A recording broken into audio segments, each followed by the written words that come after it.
গুরু আর ভগবানের একটু পার্থক্য কতটুকু একটু শুনুন। আজকাল আমাদের অনেক জায়গায় আছে গুরুদেবকে ভগবান, হ্যাঁ সদ্গুরু ঈশ্বর প্রাপক হয়ে, প্রাপক কিন্তু ঈশ্বর নয়।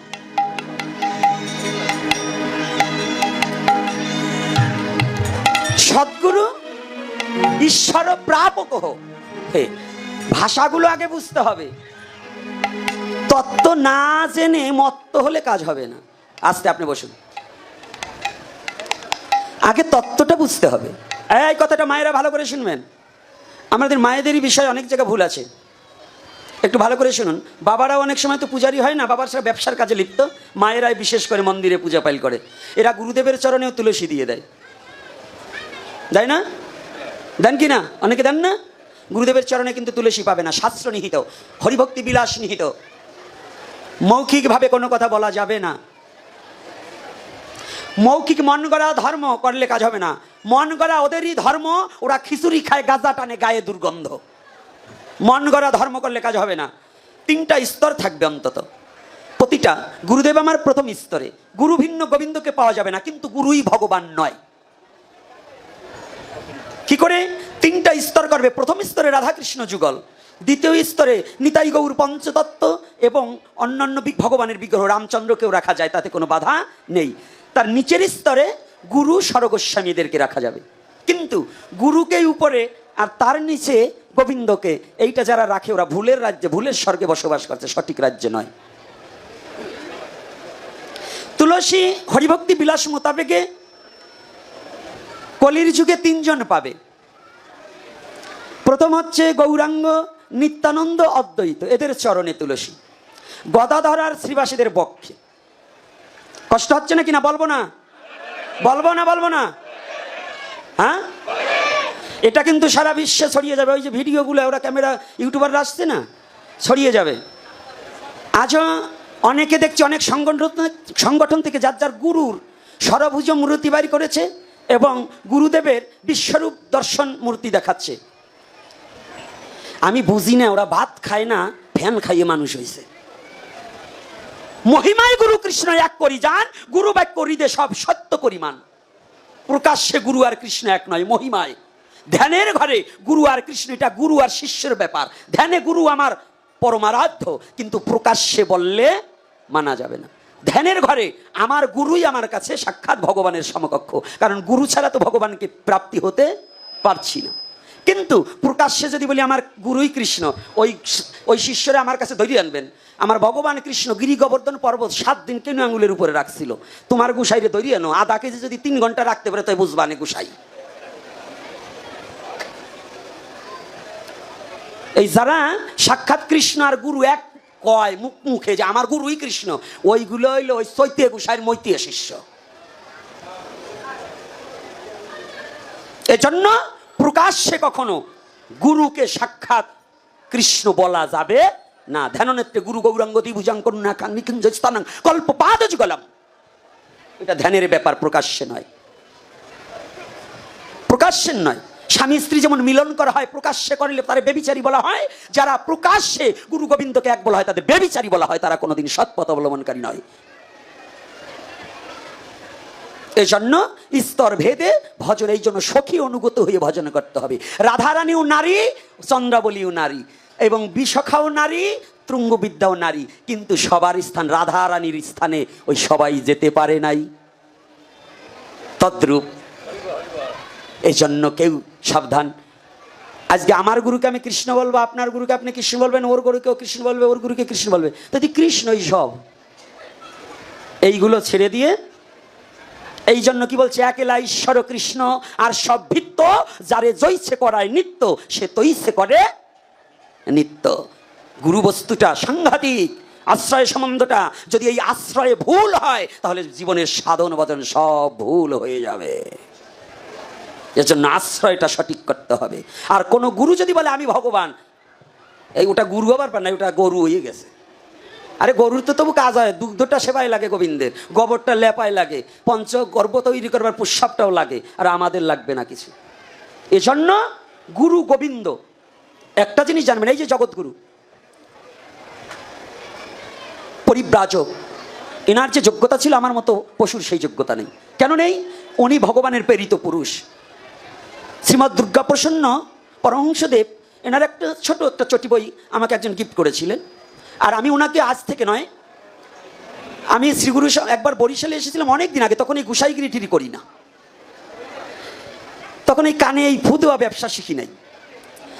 তখন থেকে ওনার একটা বিগ্রহ আমি এক জায়গায় পেয়েছিলাম, কেন যেন মন থেকে ভালো লেগেছে। পরবর্তীতে এই শ্রীগুরু সংঘের একটা ভক্ত সংগঠন আছে, হচ্ছে বরগুনা, না বরগুনা না, এটা হচ্ছে গলাচিপা আছে না একটা সংগঠন, গলাচিপা বাজারে। আমি আর ছবি খুঁজে পাই না। পরে ঠাকুরের ইচ্ছায় আমি ওই সঙ্গে একটু পাঠ করবার আসার পরে আমি বললাম, বাবা আমাকে একটু গুরুদেবের একটা বিগ্রহ দেওয়া যায়? তৎসঙ্গে ওই ভদ্রলোক বাবাটা খুব ভালো, ও একটা বিগ্রহ একটা চটি গ্রন্থ দিলেন। ইনি যা জীব হিতের জন্য যে কথাবার্তাগুলো বলেছে, এর 10টা কথা যদি এই শ্রীগুরু সংঘের কোনো ভক্ত প্রতিপালন করতে পারে, সে সাধারণ মানুষ থাকবে না, সেও মহাপুরুষ হয়ে যাবে। কিন্তু আমাদের মধ্যে, বাবা আবার আপনাদের বলছি না, এই জায়গার সংগঠন কেমন আমি জানি না, আমি চরণে হাত রেখে বলছি আপনাদের বলছি না, কিন্তু আমাদের সমস্যা হচ্ছে কি জানেন, এই সংগঠন তৈরি করবা দিয়ে সভাপতি, সেক্রেটারি, কোষাধ্যক্ষ, সহকোষাধ্যক্ষ, এইগুলো নিয়ে এই অভিমান অহংকার বেজাল বাদাইয়ে গুরুদেবের বাক্য শেষে ভুলে যাই, আমার বাক্য নিয়ে দৌড়াদৌড়ি করি, তখন আর গুরুদেবরে মনে করি না। এইটা যতদিন থাকবে ততদিন আপনি গুরুদেবের সঠিক শিষ্য না। আপনার কিচ্ছু হতে হবে না, আপনি শুধু গুরুদেবের অনুপাতে আজ্ঞা পালন করে কর্ম করে যান। আপনার উন্নত আসনে বসতে হবে না, আপনাকে গুরুদেব কৃপা করে বসিয়ে দেবে, কেউ আর নামাতে পারবে না, কেউ নামাতে পারবে না। আর যদি আপনি তার বাক্য ছাড়া নিজে হাম বড়লোক হতে চান, তাহলে গুরুদেব কৃপা করে আপনাকে এমন সুবানি দেবে, এমন কলঙ্ক লাগিয়ে দেবে, এই কলঙ্ক আপনার মৃত্যু পর্যন্ত আর উঠবে না। এজন্য সাবধান, গুরুচরণে আশ্রয় হয়ে ওই আশ্রিত হওয়ার পরে যেন এমন কোনো কর্ম না করা হয় যে জীবনটাই কলঙ্কিত হয়ে যায়।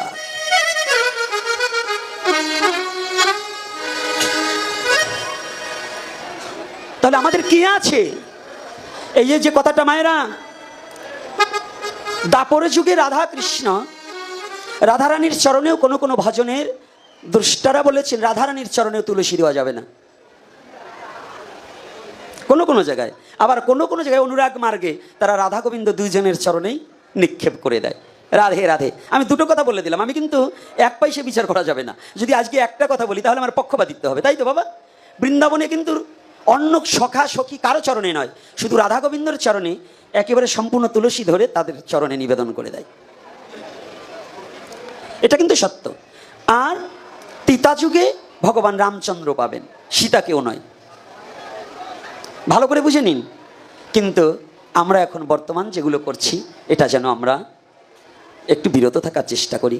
আর গুরু, যার গুরু তার কাছে শ্রেষ্ঠত্ব প্রচার করতে হবে এবং গুরুকে শ্রদ্ধা, প্রেম, ভক্তি নিবেদন করতে হবে। তবে গুরুর মধ্যে একটু ক্লাসিক্যাল ভিশন আছে। এই গুরু সম্বন্ধে দুটো কথা বলবো। সাধু বাবা কি বলেন, কি মায়েরা কি বলেন? একটু না বললে তো মনের ঘোল যাবে না, যাবে? আমাদের 5 প্রকারের দীক্ষার ব্যবস্থা আছে। সনাতন ধর্মে 5 মন্ত্রে দীক্ষা হয়। শাস্ত্রীয় সিদ্ধান্ত 5টা মন্ত্র জানা আছে তো? সৌর, শাক্ত, শৈব, গানপত্য আর বিষ্ণু মন্ত্র, মানে কৃষ্ণ মন্ত্র। কয় প্রকার হলো? 5 প্রকার হলো না? তাই আদি অন্তেতে কিন্তু শৈব ভক্তই বেশি দেখা যায়। সারা পৃথিবীতে কোন ভক্ত বেশি ছিল? শৈব। কিন্তু এই শৈবরাও লাস্টে শৈব মন্ত্রে দীক্ষিত হওয়ার পরেও পুনর্বার কৃষ্ণতন্ত্রে আবার সংস্কার হয়েছে, বহু দেখা যায়। কি হলো ওখানে? কি ঝামেলা? বাবা আর অল্প একটু সময়, একটু ক্যাচ করবেন না, এরপরেই আপনাদের অধমাই মুখ পোড়া হনুমানটা আপনাদের চরণ ছেড়ে চলে যাবে। আর বেশি সময় নেই, সময় অনেক হয়ে গেছে। হ্যাঁ, তারপরে আজকে কথা দিয়েছি যে একটু বেশি করব, তাই কিন্তু হিসেব অনুপাতে আজকে বেশি হয়ে গেছে। তারপরেও যে কথাটা সময় যখন পেয়েছি, আর জীবনে আপনাদের চরণধুলি পাই বা না পাই, এরকম একটা সুন্দর পরিবেশ অনেক জায়গা হয় না। তো আজকে দুটো কথা বলবো। গুরু হতে হবে নিষ্ঠাচারী, ত্যাগী। গুরু যদি ভোগী হয়, গুরুতে যজ্জাতীয় ভাব, শিষ্যতে তজ্জাতীয় ভাব। গুরু কৃপাতে শিষ্য তজ্জাতীয় ভাব সঞ্চারিত হয়ে থাকে। গুরু যদি ত্যাগী না হয় তাহলে একজন শিষ্যকে ত্যাগী করা সম্ভব না। তাহলে একজন ত্যাগী গুরুর কাছ থেকে দীক্ষা শিক্ষা গ্রহণ করা একান্ত বাধ্যতামূলক। একজন ত্যাগী গুরু খুঁজতে হবে, ত্যাগী পুরুষ।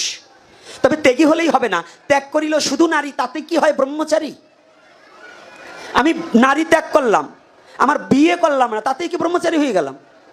আমি বিয়ে করলাম না, আবার সেবাদাসী ওই পরের বিধবা মহিলাকে আবার নিয়ে ভাগালাম, এটাই কি হবে? লয়ে নিজ নারী ঘুষাইতে বেবিচারী, তবু সে ব্রহ্মচারী। বিয়ে না করলেও ব্রহ্মচারী হওয়া যায় না, আবার বিয়ে করার পরেও ব্রহ্মচার্য নষ্ট হয় না, যদি সেই শ্রীরূপ গোস্বামীর সঠিক তত্ত্বটাকে সে অবগত করে ভজন করিতে পারে। রাগ করবেন না। এক শুধু ব্রহ্মচারী বিয়ে করি নেই বিধায় আমার গান গাইয়ে যাবো তা না। সত্য যেটা সেটাকে স্বীকার করতে হবে। যে সত্যকে স্বীকার করতে পারে না, ও ওর বাবার সঠিক সন্তানই না। সত্যকে যে স্বীকার করতে পারবে না, সে তার বাবার সঠিক সন্তান হয় কি করে? সত্য তো সত্যই। কষ্ট পাচ্ছেন? এটার নাম সনাতন ধর্ম, আর সনাতনই সত্য। আর যে সনাতনে জন্মগ্রহণ করে সনাতনকে যে অস্বীকার করে, জানবে ওর বাবার জন্মের ঠিক নাই। এইটা একটু চিকন গাই দিলাম, এবার বুঝে নেন গে। বলবা চাইছিলাম না। আমার নিয়ে এই কমিটি খুব ভয় পাইছে। ঠিক করার আগে কমিটি মনে মনে বলে, উনি তো আবল তাবল পাগলা মানুষ, আবার কোন্ডা বইলা জালকাঠিতে আগুন ধরায়।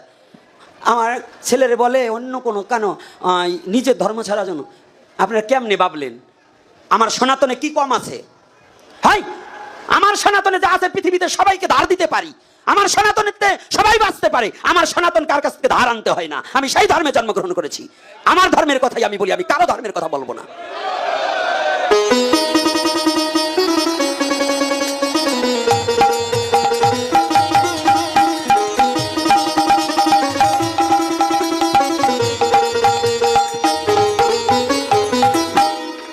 সনাতনে কি কম আছে?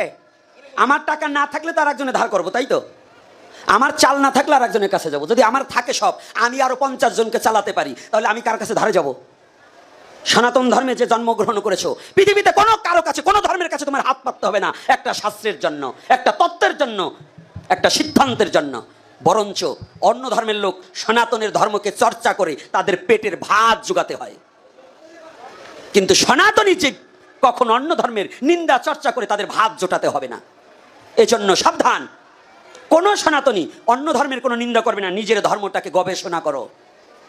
আলোচনা নয়, সমালোচনা নয়। সনাতন হচ্ছে গবেষণার ধর্ম। এটাকে গবেষণা করো, কিছু পাবে। আলোচনা সমালোচনা করলে, সনাতন ধর্ম নিয়ে যারা আলোচনার সমালোচনা করেছে তারা রসাতলে গিয়েছে, আর সনাতন ধর্ম নিয়ে যারা গবেষণা করেছে তারাই জীবনে প্রতিষ্ঠিত হয়েছে, তারাই মানুষ হয়েছে। এর জন্য কমিটির বাবারা ভাববেন না। আমার যতগুলো এপিসোড দেখবেন, আমি কোনো ধর্মের নিন্দা করি না। প্রতিটা ধর্মকে আমি শ্রদ্ধা করি। তবে আমাকে প্রভু যে ধর্মে পাঠিয়েছে এটা আমার কাছে শ্রেষ্ঠ ধর্ম। এই জন্য কোনো ধর্মের কাছে আমার হাত পাততে হবে না। এই জন্য ভুলেও ভাববেন না যে গোপীনাথ অন্য ধর্মের কথা বললে আসর ক্যাপচার করবে, এটা করবে না।